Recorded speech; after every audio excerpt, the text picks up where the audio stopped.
لا حول ولا قوة إلا بالله العلي العظيم. اللهم صل على سيدنا محمد وعلى آل سيدنا محمد وبارك وسلم. أعوذ بالله من الشيطان الرجيم. بسم الله الرحمن الرحيم.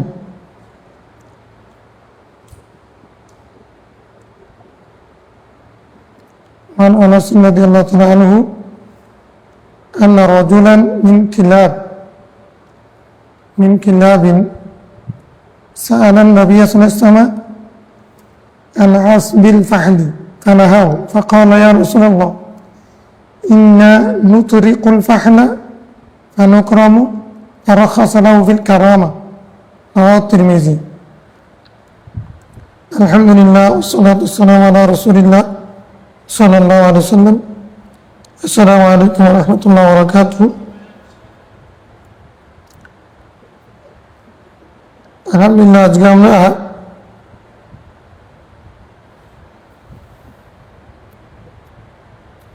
নিষিদ্ধ বেচা কেনার হাদিসগুলোর মধ্যে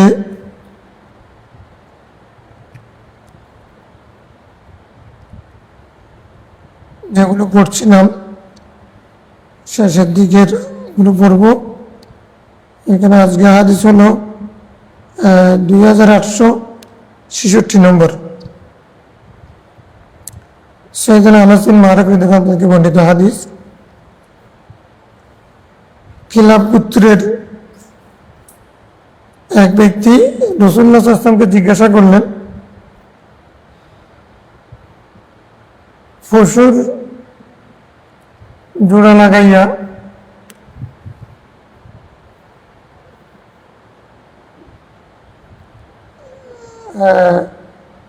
মূল্য নেওয়া, বিনিময় নেওয়া জায়েজ কিনা। ফানাহা রাসূলুল্লাহ সাল্লাল্লাহু আলাইহি ওয়াসাল্লাম নিষেধ করে দিয়েছে। সেটা ফাটা ছাগল হোক বা ষাঁড় গরু জাতীয় হোক, এগুলো জোড়া লাগাইয়া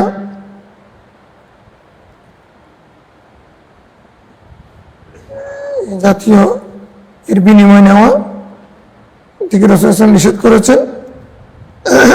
কালকে আমরা এটা আলোচনা করেছি।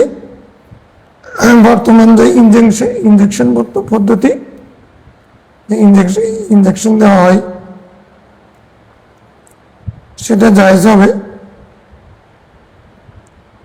আর ফাকালা ইয়া রাসূলুল্লাহ, লোকটা আবার প্রশ্ন করলেন, ইয়া রাসূলুল্লাহ ইন্না নুতরিকুল ফাহলা, আমরা তো আমাদের পশুকে ছেড়ে দিয়ে থাকি, ফানুকরামু ওয়া রাখাসা লাহু ফিল কারামা, তো আমরা তো বিনিময় চাই না, এটা পেশা হিসেবে নিই নেই, তো আমাদের ষাঁড় ফাটা এগুলো আমরা ছেড়ে দিয়ে থাকি।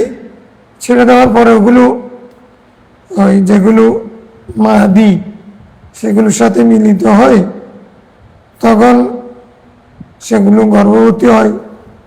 এটার বিনিময়ে তারা আমাদেরকে হাদিয়া হিসেবে খুশি হয়ে কিছু দিয়ে থাকে।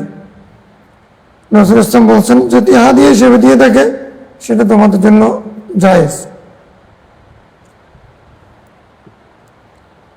পেশা হিসেবে দর করে বিনিময় এটার ব্যবসা করা, ফাটা ছাগলের ব্যবসা করে না। ফাটা ছাগলের ব্যবসা মানে ফাটা ছাগল বিক্রি করে না, ফাটা ছাগল পালে সেগুলোকে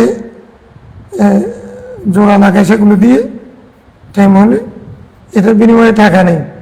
আমরাও ছোটবেলায় এগুলো, আমাদের ছাগল ছিল তো, আমরা ছাগি ছাগল যখন পান ডাকে তখন সেটাকে জোড়া লাগাইতে হয় গর্ভবতী করার জন্য। ওইটার বিনিময়ে তখন টাকা দিতে হতো 2 টাকা। হ্যাঁ, এটা এইরকম পেশা, এটা না জায়েজ। এমনি যদি পশু ছেড়ে দিলে সেখানে যদি এমনিতে হয়ে যায়, সেক্ষেত্রে কেউ যদি এটার হাদিয়া হিসেবে যদি খুশিতে কিছু দেয়, সেটা জায়েজ বলতেছেন। অনুমতি দিয়েছেন।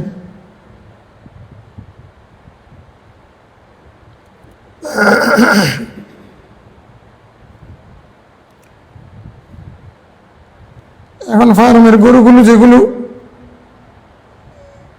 ইঞ্জেকশন পুশ করে সেগুলো তো পুঁজি কাটাতে হয়, সেগুলোর জন্য ব্যবস্থাপনা লাগে, সেজন্য সেটা জায়েজ হয়। عن حكيم بن حزام قال نهاني رسول الله صلى الله عليه وسلم أن أبيع ما ليس عندي, আমার কবজার মধ্যে যেটা নেই, মা লাইসা ইনদি মানে মা লাইসা ফি কবজি, মানে আমার কবজার মধ্যে নেই, কবজার মধ্যে নেই এরকম জিনিস বিক্রি করতে রাসূল সাল্লাল্লাহু আলাইহি ওয়াসাল্লাম আমাকে নিষেধ করেছে। তাহলে যে জিনিস কবজার মধ্যে নেই সেটা বিক্রি করা, আমি সাগরে যাব, আমার নৌকা আছে, সম্পান আছে, বোট আছে, কেমন সাগর থেকে মাছ ধরে তোমাকে ইলিশ মাছ তোমাকে 700 টাকা বিক্রি করলাম, আড়তদাররা বিক্রি করে না, আড়তদাররা আগে টাকা দিয়ে দেয়, আগে কি দিয়ে দেয়, এরকম জায়েজ না জায়েজ ব্যবসা করে করে মানুষ পয়সা ভালো হয়ে যায়, আর মানুষকে চিনে না।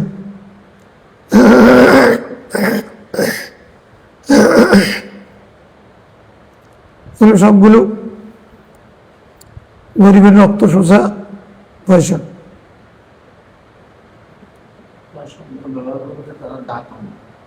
দাঁতন বলেন, দাঁতন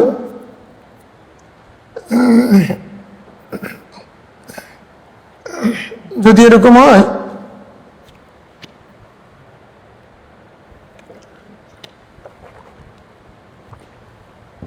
একজন মানুষের সম্পান আছে, বোট আছে, এখন তাকে যদি ওই জাল কেনার জন্য টাকা দেয়, তাকে পুঁজি হিসেবে যদি টাকা দেয়, সে যা মাছ পাবে সেগুলো ওর কাছে বিক্রি করবে, উপযুক্ত মূল্যে বিক্রি করবে। এরকম যদি হয় টাকা দেয় তাহলে জায়েজ। এখন কথা হচ্ছে, তুমি যদি, তোমার সাথে আমার চুক্তি হলো, তোমাকে আমি বুট বানাই দিলাম অথবা জাল কিনে দিলাম, অথবা বুট বানাবে না জাল কিনে, সেটা তোমার বিষয়। কেমন, তোমাকে টাকা দিলাম, দাঁতন লাগালাম, তুমি আমার কাছে ইলিশ মাছ 700 টাকা করে বিক্রি করবা। তো যে বোটওয়ালা, সাম্পানওয়ালা, সে সাম্পান বানাচ্ছে নাকি জাল কিনতেছে এগুলো দরকার নেই, সে মেয়ের বিয়ে আসছে নি, এই জন্য মেয়ের বিয়ের জন্য দাঁতনওয়ালা থেকে টাকা নিয়ে গেছে, বুঝলেন, মেয়ে বিয়ে দিয়ে দিছে। পেশা যেহেতু এটা, সেজন্য ও দিছে। এখন এই তো মেয়ের বিয়ে দিয়ে দিছে, এখন আবার সে সাম্পানও বানাতে পারে নাই, জালও কিনতে পারে নাই, এখন কোথেকে দিবে? এক, আচ্ছা বুঝলাম সাম্পান বানাইছে, জাল কিনছে, তখন সে সাগরে গিয়ে যদি মাছ না পায় কি করবে? এখন আরেকটা মাছ পাইলেও কিন্তু ও যতগুলো টাকা দিয়েছে অত টাকা মাছ পায়নি। আচ্ছা, আরেকটা হচ্ছে, তুমি তার সাথে যে দর করলা, তুমি আমার সাথে 700 টাকা করে বিক্রি করবা, তো কি বিক্রি করবে? মাছ, ইলিশ মাছ। তো সে এখন ইলিশের সিজনে তো আসে নাই, সে কবজা তো দূরের কথা, সিজনের আগে সে এখনো কবজা, মানে মালিকের মালের মবি এখনো কবজার মধ্যে আসেনি, তুমি কিভাবে বিক্রি করতেছো? সাগরে যাইতে পারবা কি সেটা গ্যারান্টি আছে? তাহলে মাবি যদি কবজার মধ্যে না আসে ততক্ষণ পর্যন্ত বেচা বিক্রি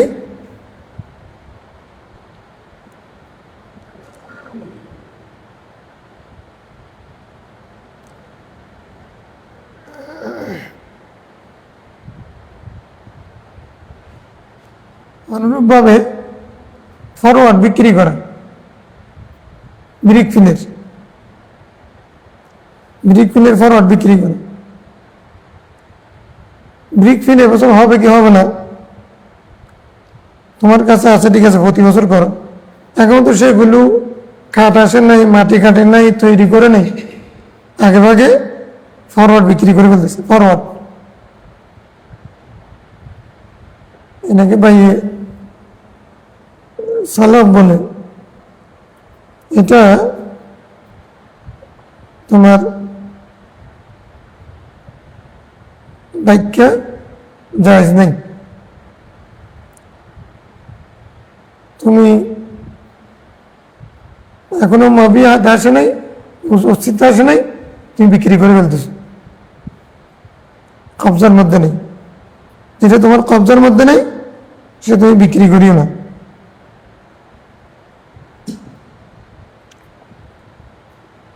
আচ্ছা, একটা কি وفي رواية رواه الترمذي في رواية له وابن أبي داود النسائي قلت يا رسول الله يأتيني الرجل, এক ব্যক্তি আমার কাছে আসে, ফায়ুরিদু মিন্নিল বাইআ, সে আমার কাছে বিক্রি করতে চায়, ওয়ালাইসা ইনদি ফাবতাউ লাহু মিনাস সুক, আমার কাছে তখন সে আমার কাছে ক্রয় করতে চায় কিন্তু আমার কাছে মাল মজুদ নেই। ফাবতাউ লাহু মিনাস সুক, আমি তাকে বাজার থেকে কিনে দিই। অনেক মাঝখানে দাঁড়ালি খায় না, আসলে ওর কাছে কোনো মান নাই, ওর কাছে কোনো মান নাই। সে করছে কি, এই লোকটার থেকে টাকা নিয়ে বাজার থেকে কিনে মাঝখানে কমিশন খাইব। হ্যাঁ, কমিশন ব্যবসা হচ্ছে পৃথিবীর সবচেয়ে মানে সস্তা, সহজ এবং পরিষ্কার ব্যবসা, মজার ব্যবসা। শুধু মুখ থাকলে হবে। অফিস নিয়ে বসে আছে, শুধু মুখ বিক্রি করে,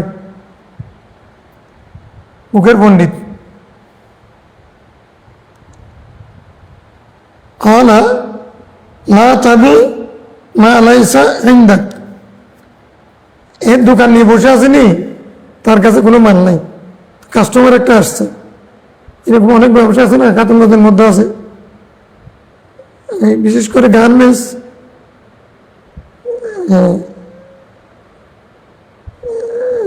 বিভিন্ন আইটেমের কিছু আছে এরকম, ওরা শুধু অফিস নিয়ে বসে, তো এই মালগুলো দেবেন, দিতে পারবো, কত টাকা এত টাকা।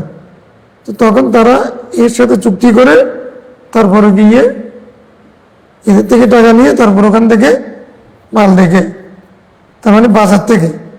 রসুল বলছেন না, এটা করিও না, তোমার কাছে যেটা নেই সেটা বিক্রি।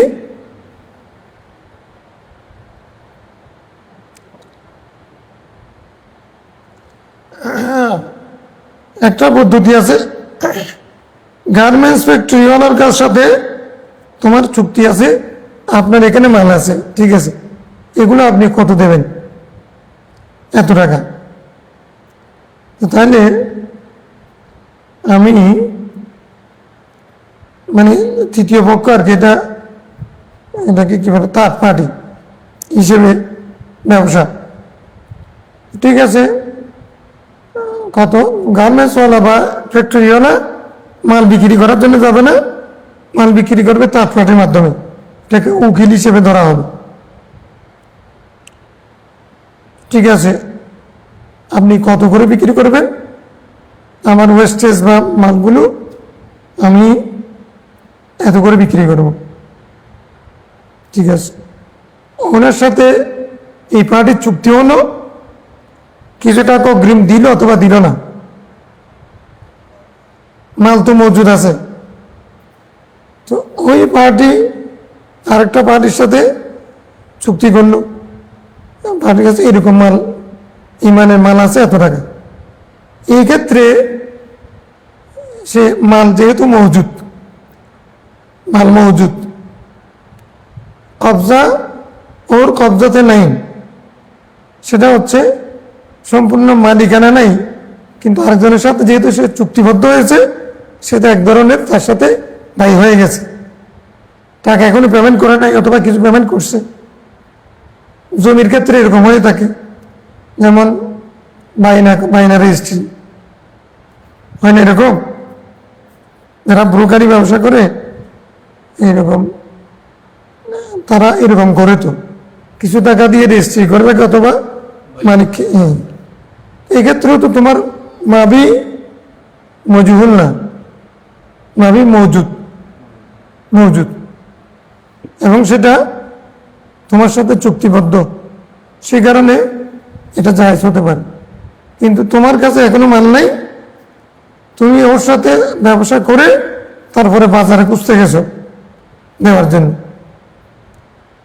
যেটা কবজা নাই সেটা তুমি বিক্রি করিও না।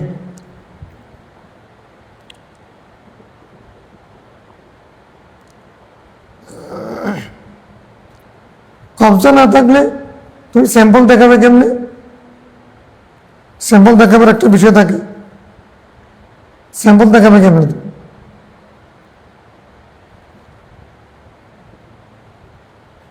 এগুলো মুফসিলা মুনাজা হয়, ঝগড়া বিবাদের আশঙ্কা থাকে, ওই তার ফাটি অনেক সময় উদাও হয়ে যায়।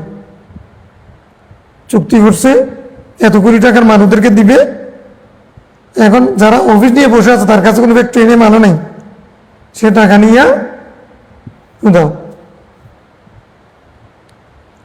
যার ফ্যাক্টরি আছে, মাল আছে, সে তো ফালাইতে পারবে না, কিন্তু যার শুধু টেবিল চেয়ার নিয়ে বসে আছে সুন্দর করে সাজাইয়া, একটা মুখ আছে আর অফিস একটা নিয়ে, তারপরে ফ্যান শার্ট খুব করে অনেক মানে স্মার্ট স্মার্ট হয়ে বসে আছে।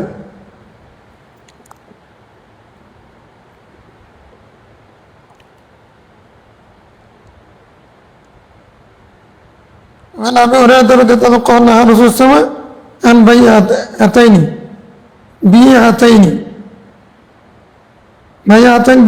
দুটা ফি বাইআতিন বিআতিন, এক ভাইয়ের মধ্যে দুই ভাই করতে নিষেধ করেছেন। এক ব্যবসার মধ্যে দুই ব্যবসা,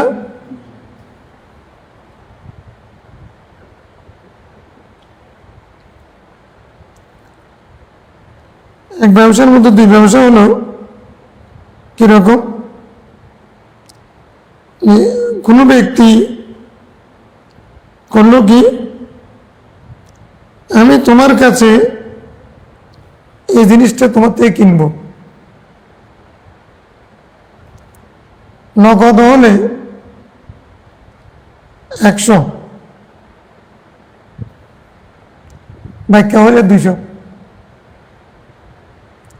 নগদ হলে 1 রেট, ব্যাখ্যা হলে একটা তাফসীর।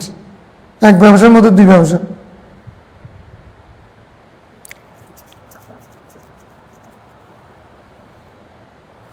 আরেকটা এটা সূরত বর্ণনা করেছে, আমি তোমার কাছ থেকে গোলামটা 1000 টাকা দিয়ে কিনে নিলাম, তুমি আমার কাছ থেকে 100 টাকা দিয়ে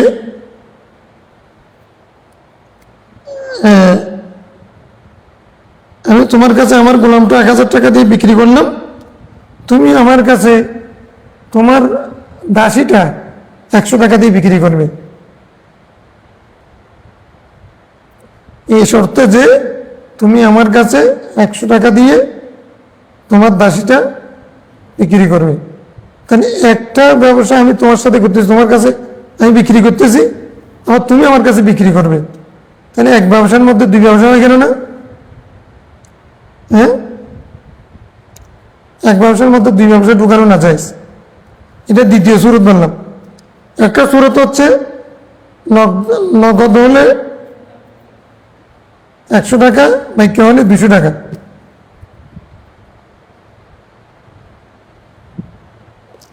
এই সুরতে ইসলামী ব্যাংকের যে ফর্মুলা, ইসলামী ব্যাংকিংয়ে যে ফর্মুলা, সেটা জায়েজ হয় না।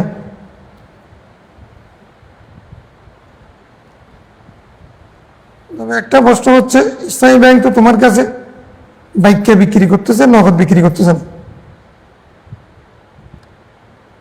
মানে দুইটা ব্যবসা হচ্ছে না। কিরকম? ইসলামী ব্যাংক বলছে আমি তোমার কাছে একটা ফ্রিজ বিক্রি করব, তুমি আমাকে এটার দাম হচ্ছে তোমার 36,000 টাকা, প্রতি মাসে 3,000 টাকা করে দিবে। বাজারে এটার মূল্য কত? 30,000 টাকা বর্তমান বাজারে। কিন্তু ইসলামী ব্যাংক বিক্রি করতেছে, ইসলামী ব্যাংক মানে শুধু ইসলামী ব্যাংক একটা না, যেগুলো আছে আর কি,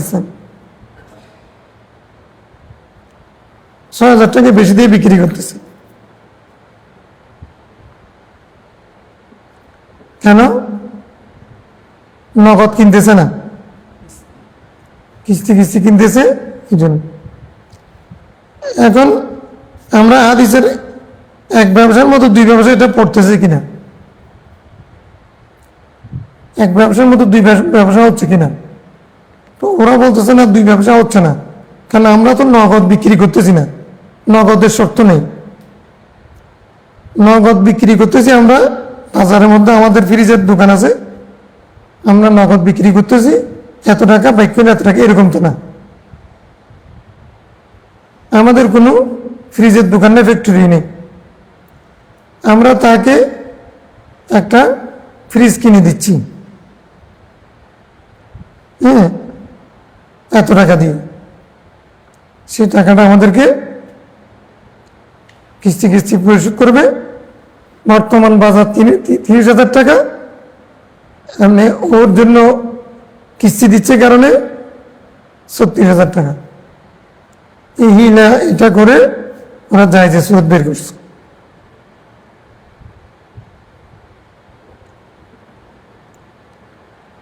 যেহেতু ইজাব কবুল হচ্ছে, আর বর্তমান বাজারে যদি কোনো কিছু মূল্য যদি যেটা তার চাইতে তুমি যদি বেশি দিয়ে রাজি থাকো, তো যেখানে মধুতর, আমরা কালকে পড়ছিলাম, মধুতর বাধ্য হয়ে কেউ যদি বিক্রি করে, তখন সেটা না করাটা উত্তম। কিন্তু যেহেতু সে বাধ্য, দুজন রাজি আছে, ইজাব কবুল পাওয়া যাচ্ছে, সেজন্য ব্যবসা হয়ে যাবে।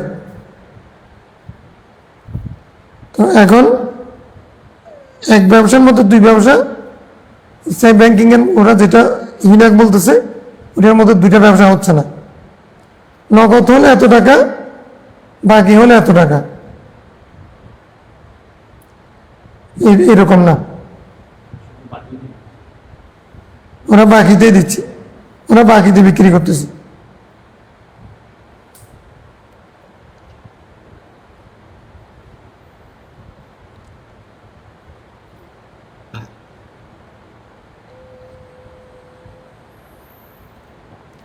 رواه مالك والترمذي وابو داود والنسائي وعن عمرو بن شعيب عن ابي الجدي قال نهى رسول الله صلى الله عليه وسلم عن بيعتين او بيعتين في صفقة واحدة. صفقة واحدة, صفقة মানে বাইআতুন ওয়াহিদা, এক ব্যবসার মধ্যে দুই ব্যবসা করিও না। এক ব্যবসার মধ্যে দুই ব্যবসা একই, আগের হাদিস একই তাফসীর। নওয়াবী শারহ সুন্নাহ। عنه قال قال رسول الله صلى الله عليه وسلم لا يحل صرف وبيع ولا شرطان في بيع ولا ربح ما لم يضمن ولا بيع ما ليس عندك رواه الترمذي وابو داود والنسائي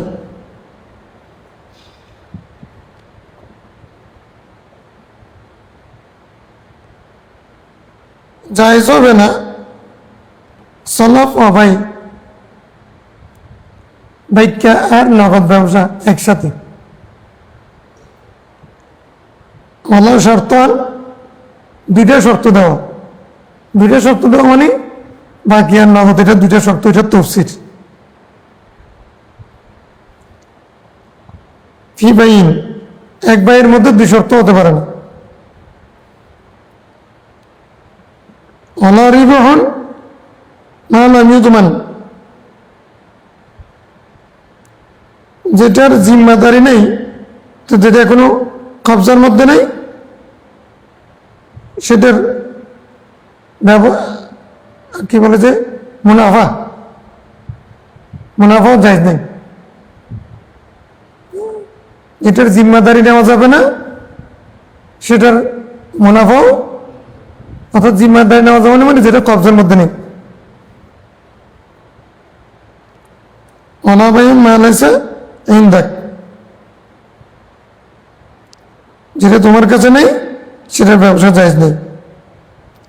প্রথম যেটা সলফ এবং ভাই যেটা বলছে সেটার সুরত কি? সেটার সুরত হচ্ছে এই, আমি তোমার কাছে জিনিসটা কিনবো 100 টাকা দিয়ে, এটা হলো ভাই। সালাফ কি? সলফ হচ্ছে তুমি,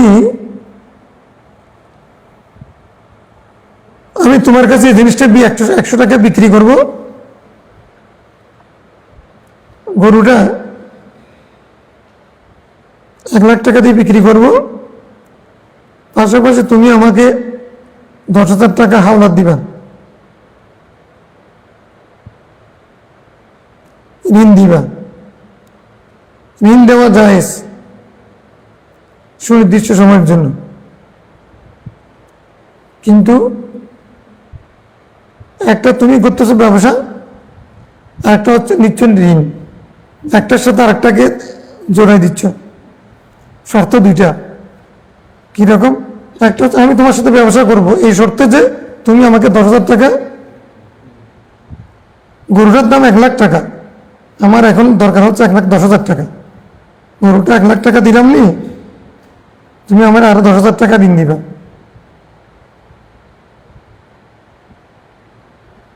এমনি যদি কেউ কারো কাছ থেকে ঋণ নেই সেটা না জায়েজ নেই।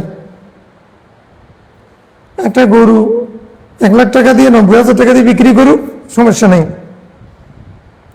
কিন্তু তুমি শর্ত দেওয়া আমি তোমার কাছে গরুটা 1 লাখ টাকা দিয়ে বিক্রি করলাম, তুমি আমাকে গরুর পারপাসে 1 লাখ টাকা দিবা, আবার 10,000 টাকা ঋণে দিবা। এইরকম শর্তে বেচা বিক্রি জায়েজ নেই। কারণ তুমি এখানে একটা সুবিধা নিচ্ছ, গরুর দাম 1 লাখ টাকা, তুমি আবার 10,000 টাকার যে সুবিধাটা নিচ্ছ সেটা কিসের বিনিময়ে? ওই গরু বিক্রি বিনিময়ে। তাহলে গরু বিক্রি তো তুমি পাবে যে 1 লাখ টাকা, তো 10,000 টাকার সুবিধাটা কেন কিভাবে নিবে? তোমার সাথে 1 লাখ টাকার না লেনদেন হবে। তাহলে এটা যেহেতু শর্ত জুড়ে দেওয়া হয়েছে গরু বিক্রির সাথে, সেই কারণে এটা না জায়েজ। এমনি স্বতন্ত্র গরু বিক্রি জায়েজ, স্বতন্ত্রভাবে তার সাথে ঋণ নেওয়া জায়েজ। যে ব্যবসার মধ্যে তুমি জিম্মাদারি নিতে পারবে না সেটার মুনাফাও জায়েজ নেই। কেমন? জিম্মাদারি নিতে হবে। তোমার পুঁজি নেই, তুমি একটা ব্যবসা করতে চাচ্ছ, বিনা পুঁজিতে মাঝখানে মুখ দিয়ে। এখন যদি মনে করো এটা যদি নষ্ট হয়, টাকা নিয়ে ফেললাম, এখন ওই জিনিস যদি তুমি দিতে না পারো তাহলে তোমাকে ফেরত দিতে হবে না টাকাগুলো। সেরকম তোমার ক্যাপাসিটি থাকতে হবে। যেমন আমেরিকাতে ব্যবসা করা, ব্রোকারি ব্যবসা যায় বৈধ, মানে সেটার জন্য ওদের কন্ডিশন আছে, সেখানে আবার স্টেজ আছে। অর্থাৎ তুমি ব্রোকারি ব্যবসার লাইসেন্স বানাইতে হবে। তোমার কাছে কত টাকা পুঁজি আছে সেটা সরকারকে দেখাইতে হবে। তুমি যে একটা ঘর বাড়ি বিক্রি করবা কিনে, একটা তুমি ব্রোকারি করবা, এরকম বাঙালির অনেকে করে, টাফুলো ওখানে আমাদের অনেকেই করে। তো এখানে হয় কি, ধরো একটা বাড়ি যদি তুমি কিনে দিতে পারো, ব্রোকারি ব্যবসা ভালো লাভ যারা চালু। তো এখন এটা কিন্তু তুমি আমাদের দেশের মতো, আমাদের দেশে ব্রোকারি করে যাদের মানে কোনো টাকা পয়সা থাকে না, ব্রোকারি মেয়ে লোকের ছেলে মেয়ের ব্রোকারি গড়ত পাকিবে পুঁজি ছাড়া, জায়গার ব্রোকারি পুঁজি ছাড়া, খালা বিডাল, তারপরে পাথর, আরো কি কি আছে না,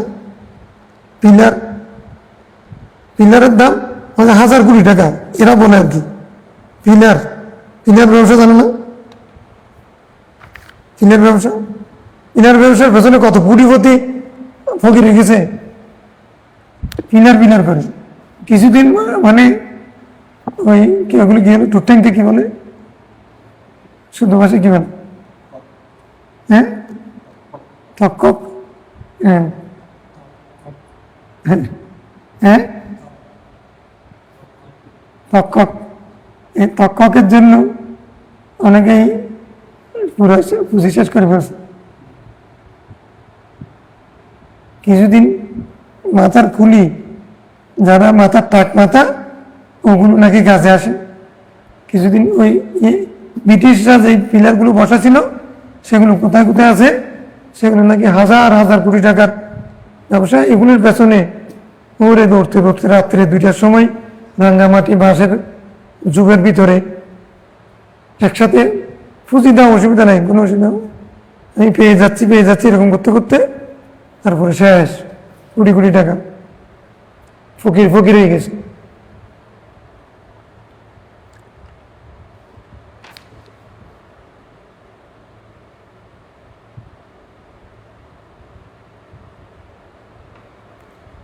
তাহলে তিরমিজি ওয়া নাসাই, তিরমিজি হাদা হাদিস সহিহ। আচ্ছা,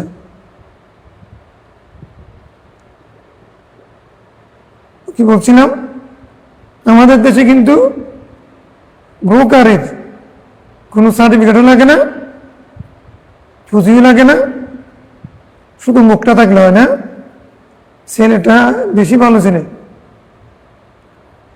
একবার ফেরেস্তার মতো। তারপরে ফুলের মতো চরিত্র, মেয়েটা চাঁদের মতো সুন্দর, এগুলো বলবেনি।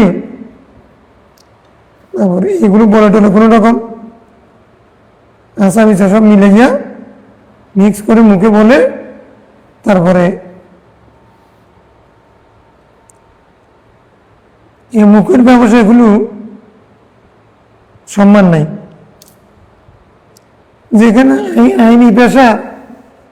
আইনি পেশার পর্যন্ত সম্মান নাই, মুখের ব্যবসা যত বড় বেস্টের হবে হোক, মানুষের ওইদিকে শ্রদ্ধা থাকে না। আর ওরাও মানে ব্যক্তিত্ব রক্ষা করে চলতে পারে না। অনেকে ক্লায়েন্টের পকেটে হাত ঢুকে দেয়, মানে এগুলো বেশি সম্মানের পেশা না। সম্মানের পেশা সেটাই যেখানে গাম জ্বরবে। এটার পক্ষে ওকালতি করা এটা তো এমনিও ওই নানারি করার নামান্তর না, সত্য মিথ্যা বলে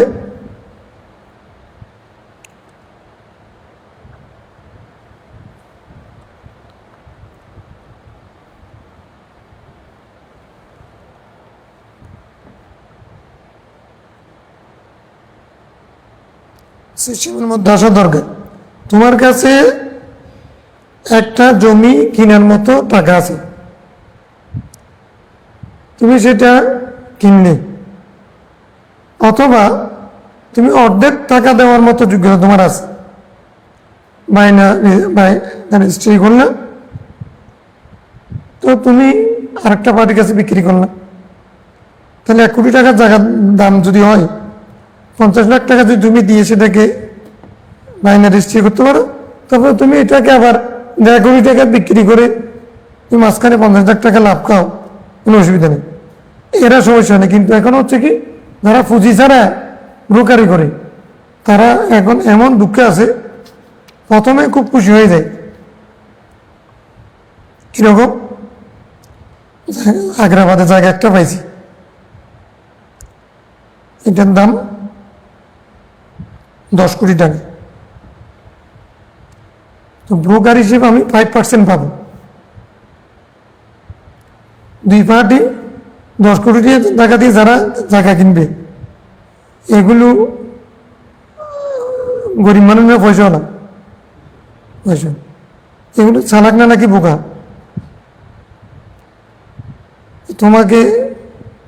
তুমি ছাতা একটা নিয়ে, হ্যাঁ মোবাইল একটা, আগে ছিল ছাতা, মোবাইল একটা নিয়ে ওনার সামনে কথা বলতেছো, তারপরে দৌড়াদৌড়ি করে 5% নেওয়ার জন্য এখন ওরা যেমনি সেমনি জায়গার মালিকটা বের করে ফেলে, ওরা চুক্তি করে মাঝখানে ব্রোকারে আবার হাত ধোয়া দেয়। অনেকদিন দৌড়ছে, খুশি হইয়া বউ ফোলার জন্য গরু গোস্ত মাংস মাছ এনে টেনে ঋণ করে খাওয়াই টাওয়াইয়া খুশি হয়ে গেছে, কারণ 5% পেয়ে যাচ্ছে। আগে রেজিস্ট্রি কোন দিন হবে, ওই দিন রেজিস্ট্রি হবে, এই দিন রেজিস্ট্রি হচ্ছে, কিনে রেজিস্ট্রি হচ্ছে না কেন মনে রাখেন। এখন ওরা ঘুরে গেছে, ওদেরকে বলার দরকার নাই, ফাটি ওরা ঠিক করে 5% দরকার কি, ঠিক আছে না? এইরকম যারা পুঁজিহীন ব্রোকারি করে তাদের এই দুঃখ।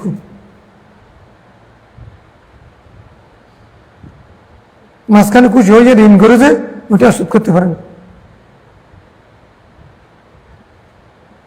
মানে এটাকে ওইটা কি বলছিলাম, মানে গাছে কাটাল দেন, এদের এই অবস্থা হয়ে যেত খুশিতে। কারণ তুমি যেখানে তোমার কাছে পকেটে 1000 টাকা নেই, তুমি 50 কোটি টাকার 10 কোটি টাকার 5% 5 লাখ টাকা পেয়ে যাবা শুধু মুখের উপরে, কি খুশিতে নাচতেছে। এরকম একটা জায়গা বিক্রি করার জন্য বছরকে বছর বসে আছে, 1 বছর 2 বছর 3 বছর 4 বছর, এই জন্য চাকরি বাদ, হ্যাঁ, তারপরে অন্যান্য যেগুলো আছে ইনকাম ছিল সেগুলো বাদ, কিন্তু বড় অঙ্কের টাকা পাবে আশায় জমিদারের ঘর ভাড়া অনেক জমে গেছে। অনেক সময় অনেকে পাই, যদি চিটার না হয় মানুষের দুঃখাবাজ, এখন তো দুঃখাবাজ বেশি।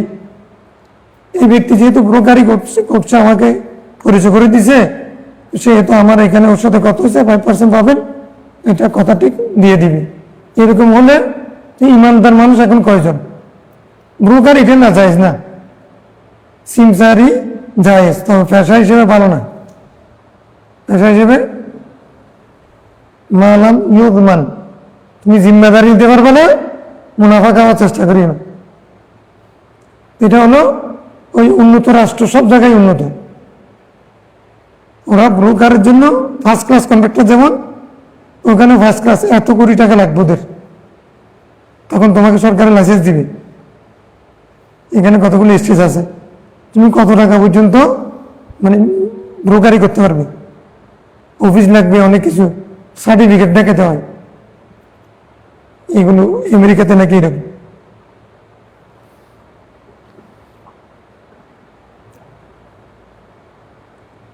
عن ابن عمر رضي الله عنهما قال كنت أبيع الإبل بالنقي, আমি নকি বাজারে উট বিক্রি করতাম, বিদ্যানানির দিনারের বিনিময়ে, ফাআখুযু মাকানা আদ-দারাহিম, তো আমার সাথে চুক্তি আছে তুমি আমাকে দিনার, এত দিনার দিবা, তো যখন দেওয়ার সময় আমি নিতাম দেড়হাম দাও, দেড়হাম দাও। ওয়া আবিউ বিদ-দারাহিম, এত দেড়হাম দিয়ে তোমার কাছে, তোমার থেকে কিনলাম, তোমার কাছে বিক্রি করলাম, ফাআখুযু মাকানাহা, তোমার সেই জায়গার মধ্যে আমি নিতাম দানানির, এত টাকা দিয়ে বিক্রি করলাম, এত দিনার দিয়ে, দেড়হাম দিয়ে, দেড়হামের জায়গায় দিনার নিতাম। ফাআতাইতু নবী সাল্লাল্লাহু আলাইহি ওয়াসাল্লাম ফাযাকারতু যালিকা লাহু, রাসূল সাল্লাল্লাহু আলাইহি ওয়াসাল্লামকে আমি সেটা এসে উল্লেখ করলাম, ফাকালা লা বা'সা, রাসূল সাল্লাল্লাহু আলাইহি ওয়াসাল্লামের কোনো অসুবিধা নেই। ইন তাখুযাহা বিসিগরি ইয়াউমিহা, তুমি যদি সেই দিনের মূল্য তুমি নাও, অসুবিধা নেই। মা লাম তাফতারিকা, যতক্ষণ না তোমরা পৃথক হয়ে যাও, অবাইনাকুমা শাইউন, আর তোমাদের মধ্যে যদি তাকাবুস থাকে, বাইনাকুমা শাইউন মানে এখানে তাকাবুস কবজা উদ্দেশ্য, ব্যাখ্যা যদি না হয়। সেদিনের কথা কেন বলেছেন বিষয়টা দেখো, এখানে ব্যবসাটা কথাটা একটু সহজ আবার সূক্ষ্ম। দিনের মানে স্বর্ণের টাকা, দিরহাম মানে চাঁদের টাকা। একদিনের মানে এখন 80 দিরহাম, একসময় একদিনের মানে 15 দিরহাম ছিল। দুটোটা যেহেতু টাকা, সেটার মান হিসেবে আমি 1000 টাকার নোট নেওয়া আর 100 টাকার নোট নেওয়ার মতোই, দুটোটা তো মুদ্রা, ওই দেশের মধ্যে দুটোটা চালু আছে, তো এটাতে কোনো অসুবিধা নেই।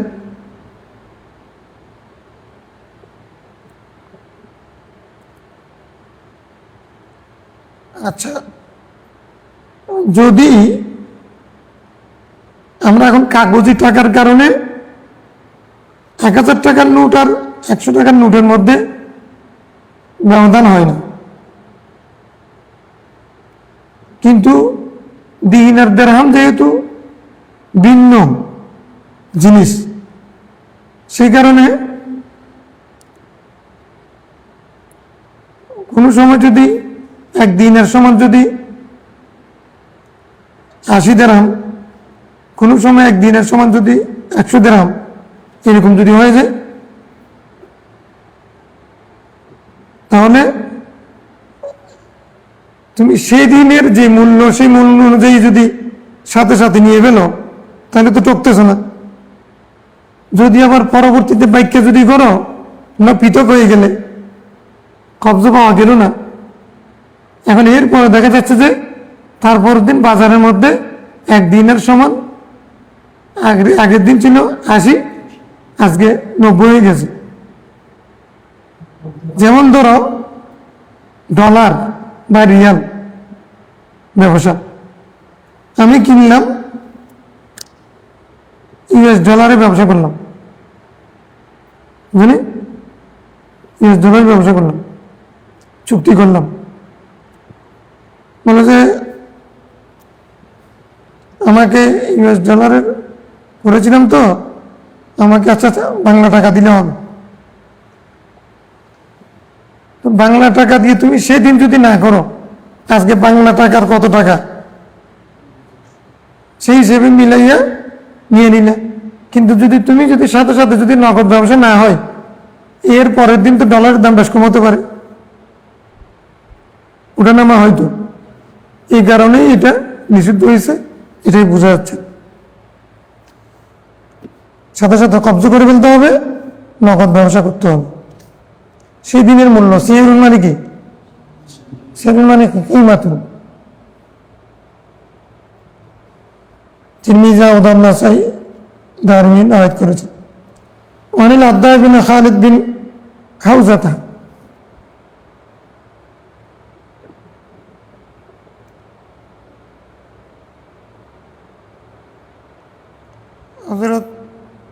এরকম গত বছর একটা সমস্যা হয়েছে। তো হাজিদের মানে রিয়াল অনুযায়ী সরকার আগে টাকা নিয়ে নিচ্ছে হাজিদের থেকে। ইন্টারিম গভর্নমেন্ট সময় 4 লাখ টাকা নিয়ে নিচ্ছে। তো এখন তখন বাংলার টাকা দাম পড়ে যাচ্ছে, মূল্য হ্রাস হচ্ছে। এখন হাজিরা সরকারের কাছে দাবি দিল যে এখন আপনারা যে আমাদের কাছে এত টাকা চাচ্ছেন, টাকা নিয়ে নিচ্ছেন, তো এখন রিয়ালের দাম তো বেড়ে যাচ্ছে, আমরা তখন কি করব? আপনাদেরকে আমরা যদি সরকার সৌদি গভর্নমেন্টকে আমরা যে রিয়ালে পেমেন্ট করব, তখন আমরা তো হাজিদের থেকে টাকা নিচ্ছি 7 লাখ টাকা, কিন্তু বর্তমান 7 লাখ টাকা মানে বাংলাদেশের রিয়াল যেটা হয়, তখন তো টাকার মান কমে যাবে, কি করব?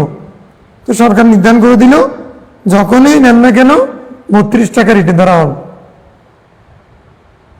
যেন না ঠকে। সেটা তখন কিন্তু টিকে দেখা যাচ্ছে যে তখন 35 টাকা হয়ে গেছে, রিয়ালের দাম বেড়ে গেছে, টাকার মূল্য কমে গেছে। এই ক্ষতিটার সম্মুখীন না হওয়ার জন্য এরকম। عن عبد الله بن خالد بن حوزة أخرج كتابا هذا ما اشترى.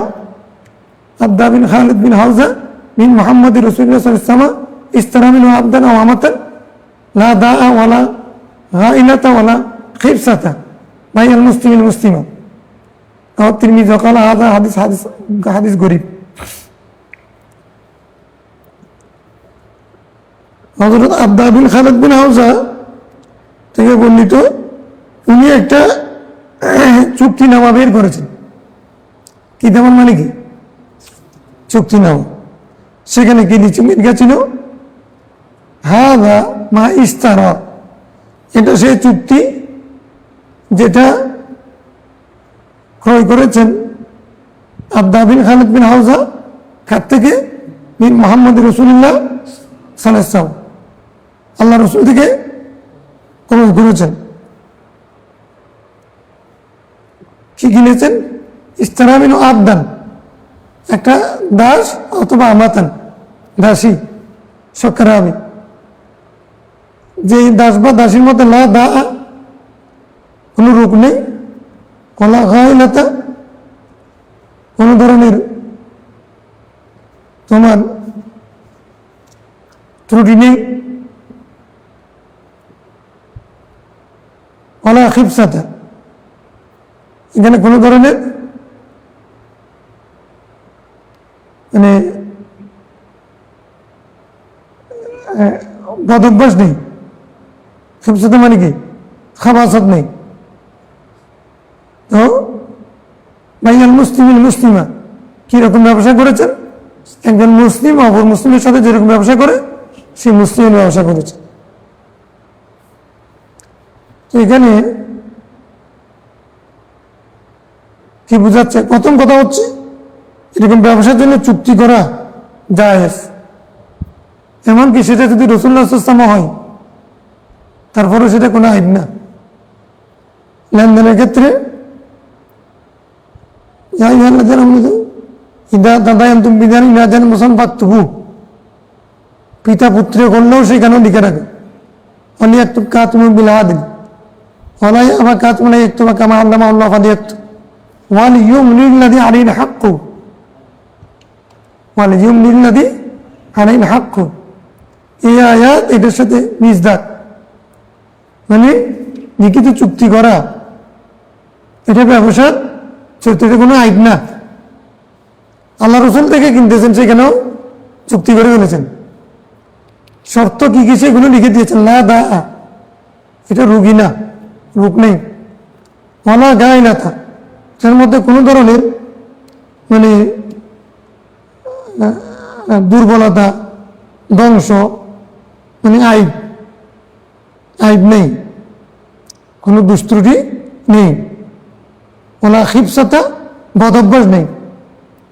যেমন আবদা, আবেগ, পালানোর অভ্যাস থাকা, সেটা একটা দাসদাসীর মধ্যে দোষ, এরকম কোনো কিছু নেই। আর একটা সত্য হচ্ছে কি, ভাইয়াল মুসলিম আল মুসলিমা, একজন মুসলমান অপর মুসলমানের সাথে যেরকম আমানতদারের সাথে সাথে ব্যবসা করে, সেখানে দুঃখা প্রতারণার আশ্রয় নেয় না, সেরকম ব্যবসা করেছে। এরকম করে একটা চুক্তিনামা বের করে দেখেছে। তাহলে রাসূলুল্লাহ সাল্লাল্লাহু আলাইহি ওয়াসাল্লামের সাথে ব্যবসা করেছে, সেখানেও চুক্তিনামা করেছে। রাসূলুল্লাহ সাল্লাল্লাহু আলাইহি ওয়াসাল্লাম এখানে ওই চুক্তির মধ্যে স্বাক্ষর করেছেন, এখানে কোনো আইব খুঁজেন নেই। ব্যবসা লেনদেন ওগুলো কই আছে, লুকে রাখছো তুমি, ও লুকে রাখছো।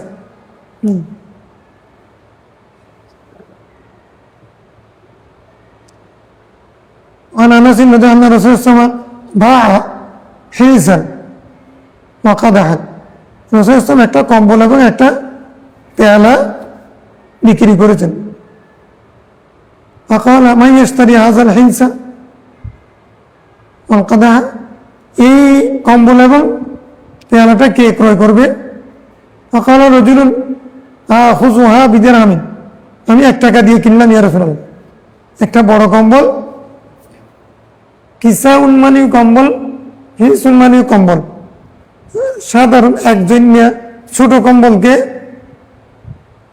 কিসাউন বলে, মানুষে যেগুলো ব্যবহার করে।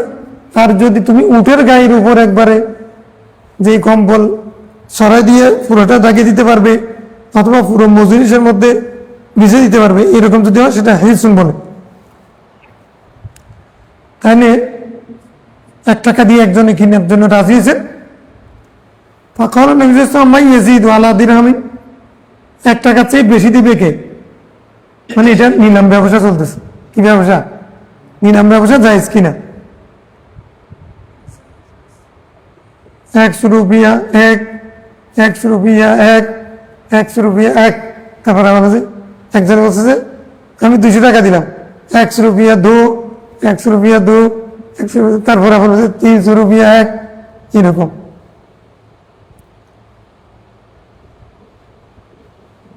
মাদ্রাসা সবার মধ্যে ডিম বিক্রি করে না মৌলানা মুক্তার সাহেব?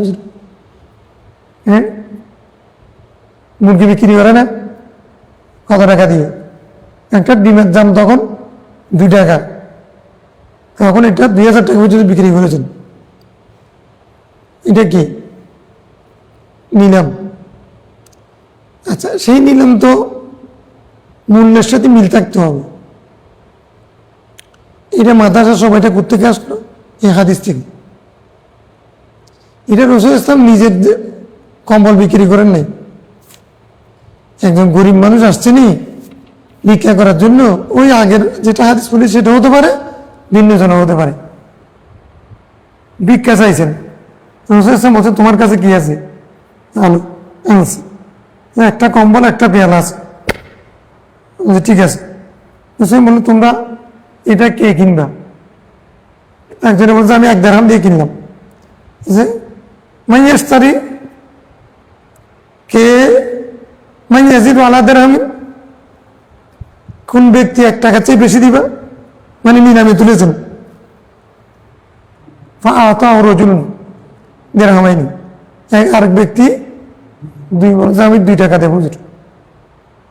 বাবা হুমা রাসূল ইসলাম 2 টাকা দিয়ে তার কাছে বিক্রি করে ফেলছে। এখানে লা ইয়াসুমু আলা সাওমি আখি, একজনের মূল্যের উপর একজনের মূল্যায়ন করা, দরাদরি করে, এটা জায়েজ নেই। তো এই ক্ষেত্রে একজনে 1 টাকা বললো, আরেকজনে 2 টাকা বললো। যে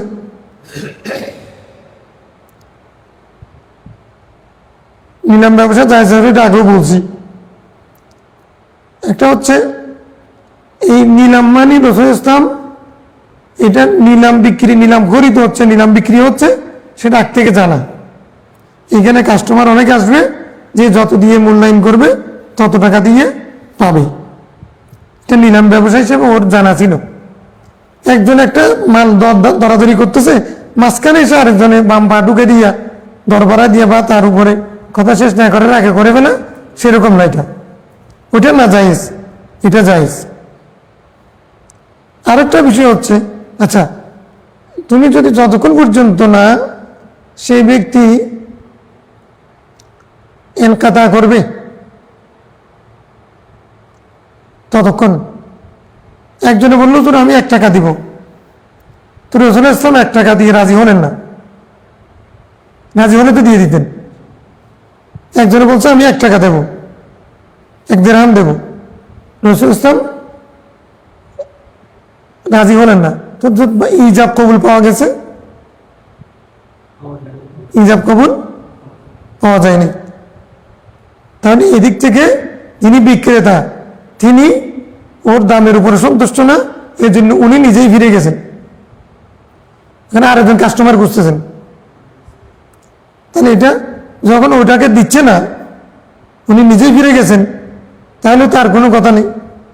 যিনি ক্রেতা, যিনি দর দিচ্ছেন উনি পাচ্ছেন না, তো অতএব এখন যখন বলছেন এটা 2 টাকা দিয়ে কে কিনবে, তখন আরেকজন রাজি হয়েছে, তিনি কিনেছেন। তাহলে এটা একজনের দরের উপর আরেকজনের দর, একজনের দর হচ্ছে আরেকজনের বেশি দিয়েছে এক কথা, আর আরেকজনের মূলামূলির উপর আরেকজনের মূলামূলি করা সেটা আরেক কথা। এই কথাটা বুঝতে হবে। নিলাম খরিদ নিলাম বিক্রি কি আছে, জায়েজ আছে।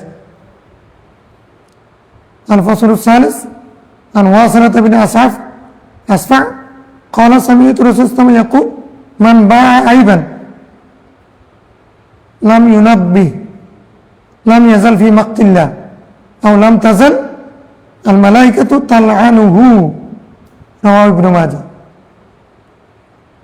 ওয়াসিলা বিন আসফা রাদিয়াল্লাহু তাআলা থেকে বর্ণিত হাদিসে উনি বলছেন, রাসূল সাল্লাল্লাহু আলাইহি ওয়াসাল্লাম থেকে আমি বলতে শুনেছি, যে ব্যক্তি কোনো মানে দুষ্যুক্ত বস্তু, আইবান মানে মাহিবান, ইবান মানে মাহিবান, দুষ্যুক্ত মাল বিক্রি করলো, লাম ইউনাব্বি, তাকে সে তার দুঃসম্পর্কে অবগত করালো না, তম্বি করা, তম্বি করা মানে কি অবগত করানো, লাম ইয়াজাল ফি মাকতিল্লাহ, সে আল্লাহর গজবের মধ্যে থাকবে, আল্লাহর ক্রোধের মধ্যে পড়বে। আও লাম তাজাল, অথবা সে তাকে ফেরেশতারা লানত করতে থাকবে। তুমি একটা জিনিস বিক্রি করতেছ, তো ওই মাল বা বস্তু ওটার মধ্যে কি দোষ আছে, তুমি যদি ক্রেতার সামনে পরিষ্কার না করো, যেমন গরু একটা তুমি বিক্রি করতে, যেটা মারে কেমন, তারপরে দাস বিক্রি করতেছ, এখন দাস প্রথা নেই, ওইটা পালিয়ে যায়। দাসী বিক্রি করতেছ, দাসী চুরি করার অভ্যাস আছে কেমন। তারপরে হচ্ছে তুমি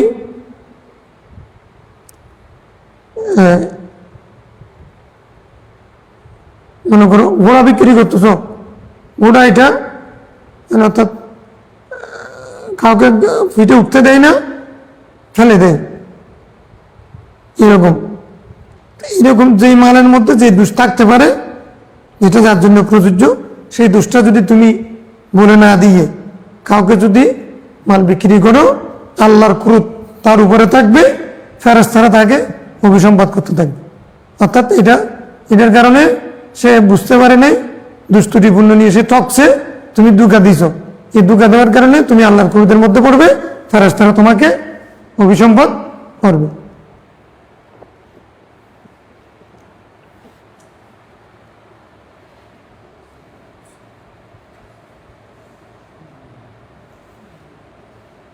কত গরু ইয়া থেকে আনতেছে, মানে এখন বিহারি আসছে যে কেমনে চিনবে গরুটার মধ্যে কি আছে না আছে। বাজারের মধ্যে অন্ধকার, মানে খুরুসুক আছে না, খুরুসুক, এটা একটা সমস্যা, এটা একটা সমস্যা গরুর জন্য। দেখে নেই কেমন। তারপরে হলো এখন বেশি হবে যে কোরবান আসছে, যে গরুটার বয়স 2 বছরের গরু না হলে কোরবানি হবে না। কিন্তু বিহারিগুলো এতে কতজন থেকে বিক্রি করতে করতে কত হাত বদল হয়েছে, মানে 2 বছরে হয়ে গেছে কোরবানি হবে ফতোয়া দিচ্ছে। অধিকাংশ মানুষ গ্রামে গঞ্জে যারা ছোট গরু কোরবানি করে, অধিকাংশ কোরবানি হবে না। কেন? ওই 3 মাস আগ থেকে খাওয়াইতে এটাকে মোটা করে ফেলে, আসলে এটা 2 বছর হয়নি। হ্যাঁ, তো এইগুলো গুনাহগার হবে। টাকার জন্য মানুষ ইমান বিক্রি করতেছে, আল্লাহ লানত, ফেরেশতাদের লানতের ভাগীদার হচ্ছে।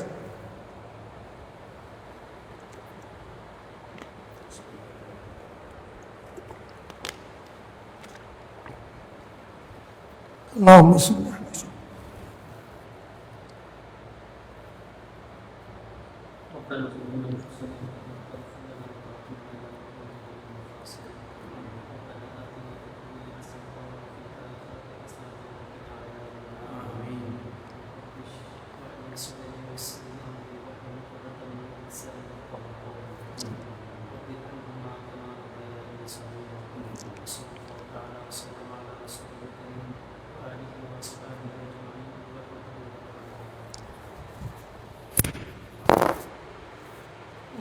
যারা সাহায্য নাম দরকার 11টা বাজে। হ্যাঁ, হ্যাঁ।